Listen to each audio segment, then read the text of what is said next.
Il y a plus de 150 développeurs différents à Dubaï, c'est donc un casse-tête et c'est très complexe d'aller trouver quel est le bon promoteur, quel est le mauvais promoteur, quel est le promoteur fait pour vous. Surtout qu'en plus de ça, vous avez forcément un agent immobilier qui va essayer de vous biaiser, qui va vous dire non mais fais-moi confiance, celui-là, il est parfait.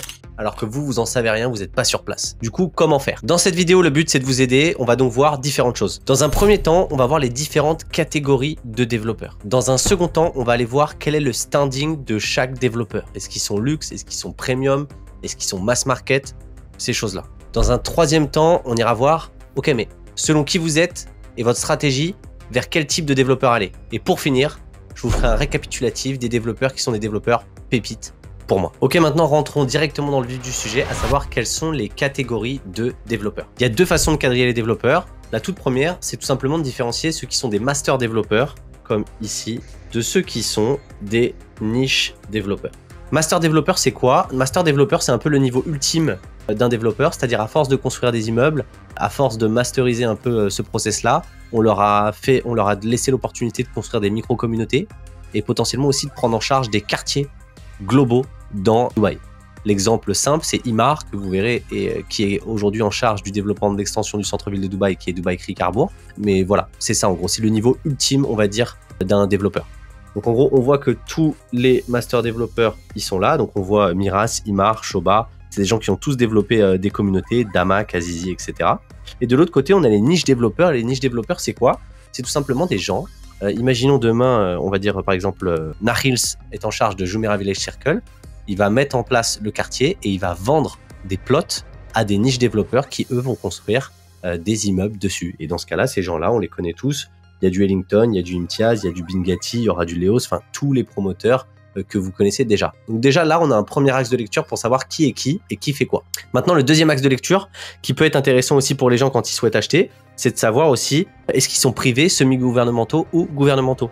Donc là, on voit que tous ceux qui sont gouvernementaux, globalement, pour l'instant, c'est des master développeurs. Ceux qui sont semi-gouvernementaux, globalement, ils le sont tous parce que depuis peu, Diyar a fait une communauté récemment.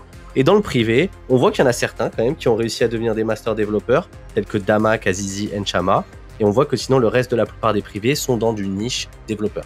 Donc, je trouve qu'avec ces deux grilles de lecture, ça vous permet de savoir un peu qui est qui et comment sont faits les développeurs. Maintenant, rentrons dans le vif du sujet pour savoir encore tout simplement qui fait du luxe, qui fait du premium, qui fait du middle market et qui fait du mass market. Donc si on y va, en gros, si on va dans l'ultra luxe, on va pouvoir dire qu'on aura du Omniat, Miras et Bingati sur certains projets dont vous avez entendu parler. Je trouve que c'est assez cohérent. Dans tout ce qui est luxe, je trouve qu'on peut facilement mettre tout ce qui va être Imar, Shoba, Nahils et peut-être un peu aussi parfois de Select Group. Ensuite, quand on switch tout simplement de catégorie, je trouve que dans le premium, globalement, on a à peu près, on va dire, allez, tous ces premium et middle, on va dire, on a à peu près tout ça. Donc, on voit qu'on a Prescott, Prestige One, Leos, Iman, Bingati qui fait aussi des projets un peu juste premium, Panthéon, HMB Homes qui sont presque entre le premium et le middle market, et Damak qui est entre le middle et parfois qui fait un peu du premium quand même sur certains types de communautés. On voit Imtiaz qui se détache un peu du groupe et qui monte, qui est un peu entre le premium et bientôt vers le luxe. Donc voilà, ça vous donne une idée un peu du positionnement des promoteurs. Au sein même, on voit bien que j'ai positionné du coup Prestige One, Leos, Iman, Bingati un peu au-dessus d'autres promoteurs tels que Prescott, Panthéon, HMB. C'est pas anodin. Voilà, ça vous donne une idée. Ensuite, dans tout ce qui va être middle, on va dire qui est une qualité conséquente, qui est pas la meilleure, mais qui est très bien quand même. On verra qu'on aura du Samana, Diyar, Empire, Peace Homes, Oro 24, Object One, des promoteurs comme ça. Et dans ce qui va être beaucoup plus mass market, du coup avec beaucoup plus de projets, peut-être une qualité un peu en dessous, on verra qu'on aura du coup tout ce qui va être Danube, Tiger, Azizi, Mag et Portage. Voilà, maintenant je trouve que avec la première vision qu'on a eue, où on sait un peu qui est qui en termes de typologie d'acteurs, et maintenant où on voit en fait ensemble qui est luxe, qui est premium, qui est middle et qui est mass market, je trouve que ça vous permet d'avoir une bonne idée de comment se situent aujourd'hui les promoteurs, et du coup potentiellement quand vous allez vers un, où vous vous situez sur le marché. N'hésitez pas à mettre en commentaire si vous êtes d'accord ou pas avec cette vision, quel promoteur potentiellement vous auriez vu plus premium ou plus mass market, tout en sachant que l'intérêt, bien évidemment, c'est tous de partager pour affiner notre vision, et que franchement, même les promoteurs qui sont mass market, qui ont tendance à être descendus par certains agents, en fait, c'est des promoteurs comme les autres qui font des projets et qui répondent à un besoin du marché et qui sont loués et du coup qui restent intéressants. Il faut juste être en pleine conscience de qu'est-ce qu'on achète, avec quel niveau qualitatif, c'est tout. Ok, maintenant pour ceux qui démarrent, on a quand même fait le tour, mais on n'y comprend rien. Je veux dire, il y a plein de développeurs, si on les connaît pas tous, c'est compliqué de savoir, ok, mais moi, selon mon besoin, vers quel type de promoteur il faut que j'aille. Du coup, vous êtes dans la bonne partie. Dans cette partie, on va tout simplement aller voir, essayer de regrouper les promoteurs par type de besoin. Ok, le premier type de besoin, c'est tout simplement, on va prendre une personne. J'ai, allez, on va dire potentiellement proche de 100 000 d'apport. Voilà, j'ai du budget. Je souhaite investir dans un endroit où je me sens en sécurité, où je vais potentiellement être dans des zones premium avec des promoteurs de qualité et je vais pas trop regarder le rendement. Ce qui m'intéresse surtout, c'est d'acheter quelque chose de sûr, de qualitatif, qui va prendre de la valeur dans le temps pour assurer mon patrimoine. Cette personne-là, en gros, globalement, elle va se tourner vers les promoteurs. Déjà, elle va forcément être majoritairement, allez, on va dire ça, mais elle va être majoritairement dans cette partie-là. Et globalement, ce genre de personnes vont aller vers du, on va dire, Ellington, vers du Imar, vers du Shoba, ou vers potentiellement, si elles ont du budget, Omniat, Imar, et elles vont privilégier. Pourquoi? Tout simplement parce que c'est des promoteurs qualitatifs, et globalement, c'est des promoteurs aussi qui sont très présents dans des zones premium, telles que par exemple Meydan, Dubai Creek Harbour, voilà. Le deuxième type de personne, c'est globalement quelqu'un qui va chercher à faire du rendement, qui veut pas acheter dans des zones premium, qui veut absolument créer une rente, et qui a potentiellement un bon apport. C'est-à-dire, il n'a pas 40 000 ou 50 000, c'est quelqu'un qui a potentiellement 70, un peu moins de 100 000, mais qui a un bon apport. En gros, cette personne-là, globalement, elle va aller jouer dans tous ces promoteurs-là. Et globalement, elle va jouer sur des zones entre JVC et Dubai Land, résidence complexe. Donc voilà, le top du top pour elle, ce sera Imtiaz, parce que ce sera un peu l'équivalent du Ellington dans ces petites zones-là. Mais elle aura des coûts à faire sur d'autres types de promoteurs. La troisième personne, c'est potentiellement une personne qui va chercher absolument à maximiser sa capacité d'emprunt, à mettre le moins de cash possible et potentiellement aller chercher des paiements post-handover. Okay, cette personne-là, ça peut être deux choses. Soit une personne tout simplement qui a 40 000 d'apport et qui veut être propriétaire à Dubaï. Soit c'est quelqu'un potentiellement qui avait le budget pour acheter home et qui préfère avoir une trésorerie lissée, garder son argent et le mettre petit à petit dans son achat. Cette personne-là, globalement, sur les post-handover, elle va aller voir les promoteurs suivants. Donc, on aura Imtiaz, Prestige One, Leos d'un côté.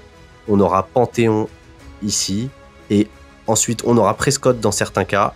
Et on aura Samana qui est l'expert du sujet. Et on aura Empire, Peace Homes, Oro 24 par exemple. Voilà.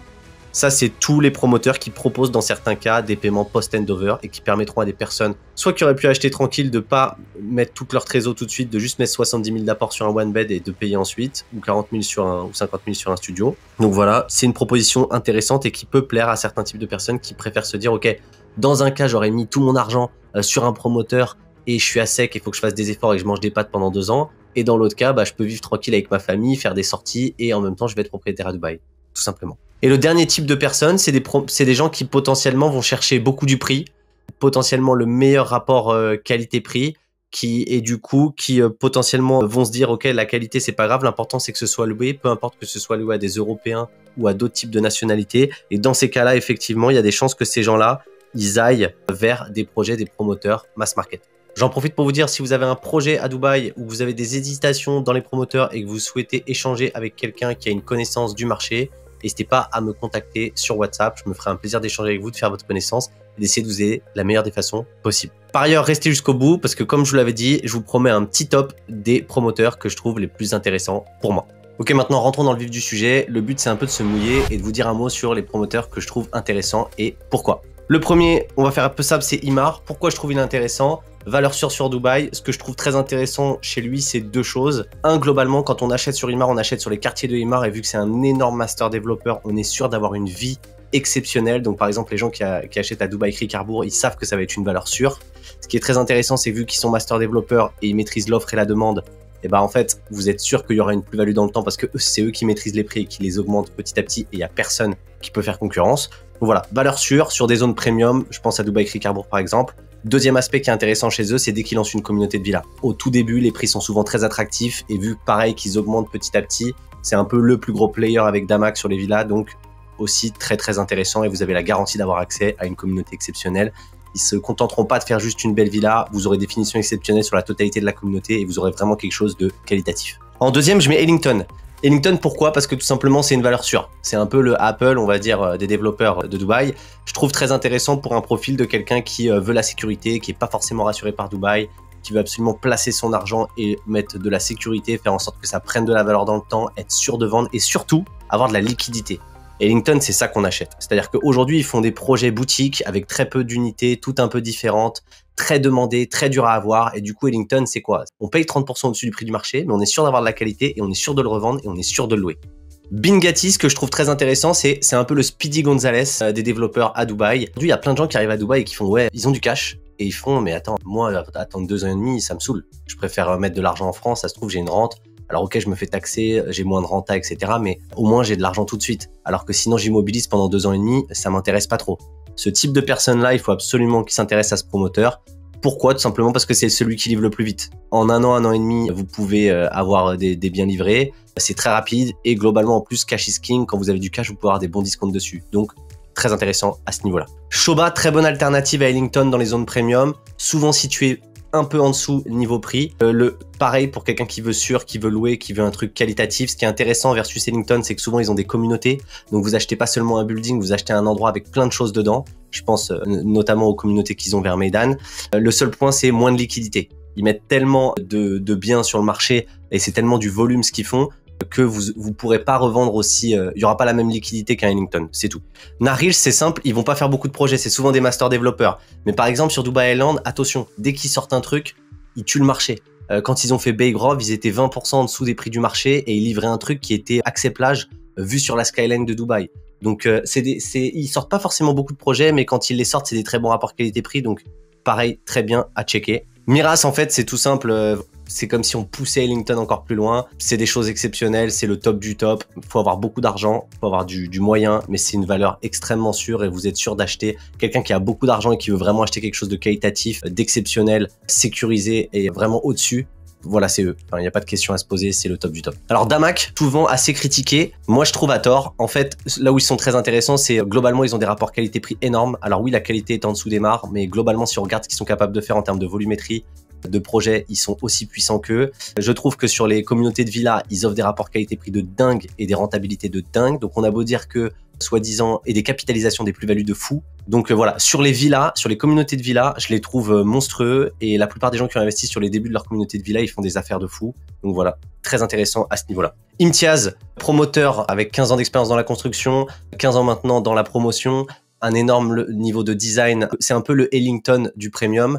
Tous les gens qui veulent acheter dans les zones et qui veulent se rassurer sur des zones un peu plus accessibles, ils vont dessus. Voilà, valeur sûre, ils ont livré, ils ont montré qu'ils savaient. Les trucs qu'ils ont livrés, ça a pris 30% et c'est loué 30-40% dessus du prix du marché en termes de loyer. Donc voilà, valeur sûre. Voilà, maintenant ils coûtent de plus en plus cher, mais en fait on achète la sécurité. Prestige One, je le trouve très intéressant parce que opportunité de fou en ce moment. Ils n'ont pas encore livré, ils vont livrer. Ils ont fait pas mal de projets. Au niveau des designs, ils sont top. Les projets qu'ils font, ils sont vraiment bien. L'entreprise, elle a une réelle vision, elle a une réelle expertise parce que c'était le plus gros investisseur de plot à Dubaï. Ils ont reçu un award du DLD. Donc voilà, un truc très solide, mais ils n'ont pas encore livré. Et du coup, ils ont été assez intelligents. Ils se positionnent bas en prix, enfin en dessous des prix des autres. Donc très bon rapport qualité-prix à date. Ça va pas durer longtemps. Et je pense que les gens qui cherchent la pépite, ça peut être elle. Iman, très intéressant pour les gens qui recherchent vraiment de la qualité sans post-handover. Donc voilà, j'ai du capital. Je cherche à acheter de la qualité, par exemple à JVC ou dans des zones comme ça où il y aura de la concurrence. Je veux m'assurer que j'ai un truc au top qui va être au-dessus de tout le monde. Comme ça, je vais faire de la capital appréciation, je vais faire de la plus-value et je vais bien louer. Je trouve qu'à ce niveau-là, ils sont très, très intéressants. Sur leur dernier projet, Cascade 15, les prix sont un peu chers, mais globalement, sur d'autres projets, ils ont montré qu'ils pouvaient être très intéressants. Léos, pareil, très bonne valeur. Ils ont fait 1, 2, 3, 4, ça a été vendu. Très intéressant sur Dubai Land Résidence Complexe. À voir la suite quand ils vont livrer, ce que ça va donner. Ils n'ont pas encore livré, donc peut-être ils auront une hype encore plus importante par la suite. Très intéressant dans les secteurs accessibles comme alternative à Imtiaz potentiellement, ou parfois sur le prix au mètre carré, ils peuvent être plus intéressants. Mais ils livrent pas meublé. Prescott, je le trouve intéressant parce que c'est un promoteur qui a commencé avec des projets pas forcément à un niveau qualitatif de dingue. Et récemment, avec Legado et Verano, ils montent en gamme fortement. Donc ça veut dire qu'il y a un décalage entre les prix qu'ils ont et potentiellement ce qu'ils vont livrer. Ils ont encore cette image-là, pas forcément de dingue, alors qu'au final, les projets qu'ils font là, ça va être fou. Donc intéressant à ce niveau-là. Intéressant aussi parce que par exemple sur Legado, il s'avère que parfois sur des zones où c'est dur d'avoir des post-handover, ils les proposent et ils proposent meublé. Donc promoteur à avoir en tête dans les zones type JVC, Dubai Land Résidence Complexe. HMB Homes, en fait, je les trouve intéressants si vous avez du cash, vous voulez investir dans des zones secondaires, c'est-à-dire pas premium type Marina, par exemple, j'en sais rien, Arjan, Alfourjan, JVC, des choses comme ça. Je trouve qu'en termes de rapport qualité-prix, très bon. C'est pas les meilleurs en termes de, voilà, c'est peut-être le niveau qualitatif des Imtiaz et tout, mais demain, si vous n'avez pas besoin de faire de post-handover et que vous voulez le meilleur prix un très bon prix sur le marché, Je trouve qu'ils sont très performants pour ce qu'ils proposent. Panthéon, là je sais que ça va faire peut-être des histoires, n'hésitez pas à commenter, mais moi je vous dis ce que j'observe et mon avis dessus. Aujourd'hui c'est quelqu'un qui propose sur JVC un plan de paiement à 20% plus 1%, en livrant du coup en plus meublé là ce mois-ci. Je trouve que ils sont sous-cotés par rapport à ce qu'ils vont faire.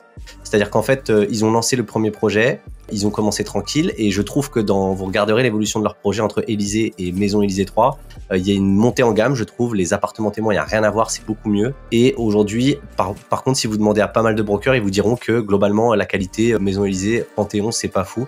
Moi, je trouve qu'il y a une montée en gamme et que aujourd'hui, c'est pas encore perçu, et du coup, c'est une très bonne alternative parce que ils permettent à des gens d'être propriétaires dans des zones, on va dire ultra centrales type JVC, avec des plans de paiement très étalés pour pas cramer votre trésor. Quelqu'un qui peut se positionner sur un studio de Cove, il peut se positionner sur un one bed de Maison Élysée. Donc avec vue sur le Maison Élysée 3 par exemple, avec vue sur le golf. Donc voilà, pour moi c'est un peu une pépite, mais je sais que tout le monde sera pas d'accord forcément avec ça. Ensuite je mets Euro24, je mets Samana, je mets Empire, je mets Peace Homes. En fait, ce que je trouve intéressant avec ceux-là, c'est que globalement ils maîtrisent le post-handover. Tous leurs projets sont en post-handover avec des plans de paiement très intéressants. Donc, pour toute personne, soit qui veut pas cramer sa trésor, soit qui a un petit budget, c'est des promoteurs qui vont être très intéressants. DR, à voir, mais en fait, je trouve que c'est un promoteur qui envoie pas assez sur le marketing et du coup, qui délivre une qualité normale, bien, avec un très bon rapport qualité-prix. Mais il a pas une hype parce que je pense pas qu'ils travaillent de fou leur marketing et du coup, je trouve que c'est un promoteur intéressant. Et ensuite, on a Reportage, Danube, Tiger, Azizi. Parfois beaucoup décrié, je trouve, par les agences françaises. Moi, j'ai un peu envie de me faire mon avis, donc je pense que dans l'année, je vais beaucoup plus les étudier et voir à quel point les immeubles qu'ils ont livrés, quel type de renta ils ont, peu importe le niveau qualitatif, pour voir en termes d'investisseurs, est-ce que vraiment c'est intéressant ou pas. Je vous fais un exemple, moi, j'ai fait mes investissements en France dans des zones type banlieue un peu pas terrible, où j'ai retapé des appartes et j'ai eu des rentabilités exceptionnelles. Et même si c'était un peu la zone dans les endroits où j'ai investi, les gens étaient très bien et ils ont très bien loué et j'ai jamais eu de problème. Et du coup, j'ai envie d'étudier en gros ces types de promoteurs pour voir est-ce qu'ils peuvent représenter des opportunités comme ça par la suite. Mais pour l'instant, je peux pas en parler plus que ça. Voilà, n'hésitez pas à me dire dans les commentaires est-ce que vous êtes d'accord avec ce que je dis ou pas, quelles remarques vous avez. Le but, c'est d'échanger ensemble avec bienveillance, s'il vous plaît, pour construire la meilleure idée un peu du marché et de ce que vous pensez. Par ailleurs, si vous avez des questions sur des développeurs, que vous avez un projet, que vous cherchez à être accompagné sur Dubaï, n'hésitez pas à me contacter à ce numéro. Ça me sera un plaisir d'échanger avec vous pour vous aider à acheter de la meilleure des façons. Et pour finir, si vous voulez tout simplement être au courant de toutes les actualités de ces promoteurs, de quels projets ils vont sortir, des opportunités, n'hésitez pas à vous abonner à la chaîne. Je publie des vidéos toutes les semaines. Et surtout, n'hésitez pas à aller regarder la vidéo juste là.